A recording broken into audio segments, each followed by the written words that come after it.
देश में 2024 के लोकसभा चुनावों का बिगुल बज चुका है। 18वीं लोकसभा चुनने का काम 19 अप्रैल से 1 जून के बीच किया जाएगा।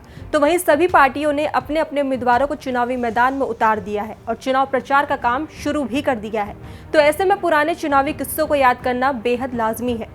तो बात करें साल 1967 में हुए चुनावों के एक किस्से की, तो एक जनसभा में तत्कालीन प्रधानमंत्री इंदिरा गांधी पर ईंट फेंकी गई थी, जो सीधे आकर उनकी नाक पर लगी और वो खून से लथपथ हो गई थी।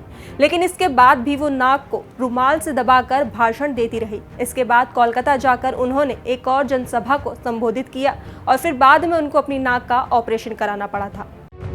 नमस्कार, आप देख रहे हैं भारत एक्सप्रेस और मैं हूं स्नेहा आपके साथ। और सियासी किस्से में आज बात पूर्व प्रधानमंत्री इंदिरा गांधी पर ईंट फेंकने की। ये किस्सा साल 1967 के चुनावों का है।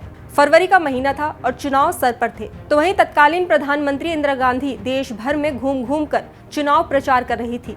हालांकि उस समय भी देश में ज्यादातर लोगों को भ्रम था कि इंदिरा गांधी इतनी सुकोमल है कि देश के प्रधानमंत्री का पदभार नहीं उठा सकती है।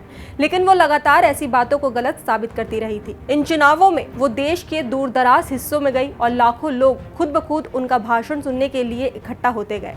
तो वहीं जब इंदिरा गांधी चुनाव प्रचार के सिलसिले में उड़ीसा की राजधानी भुवनेश्वर गई, तो वहां भीड़ में कुछ उपद्रवी भी थे, जिसके कारण भीड़ को नियंत्रण में रखना आयोजकों के लिए मुश्किल हो गया था।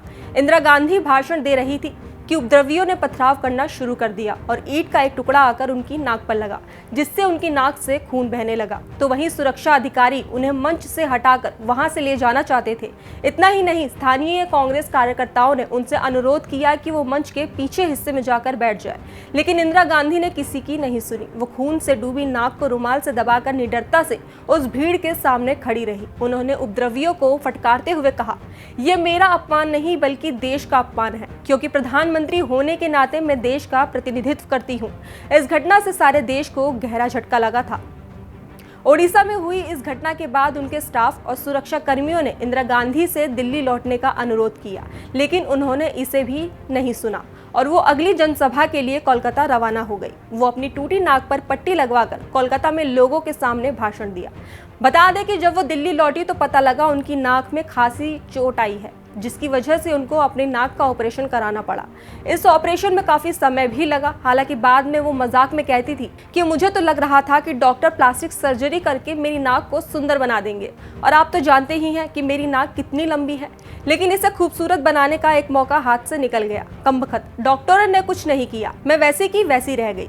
इंदिरा गांधी की बुआ कृष्णा हटी सिंह की किताब में इंदु से प्रधानमंत्री में लिखा है कि इस घटना से सारे देश को गहरा झटका लगा। सब दलों को सार्वजनिक रूप से ही सही इस घटना की कड़ी निंदा करनी पड़ी थी।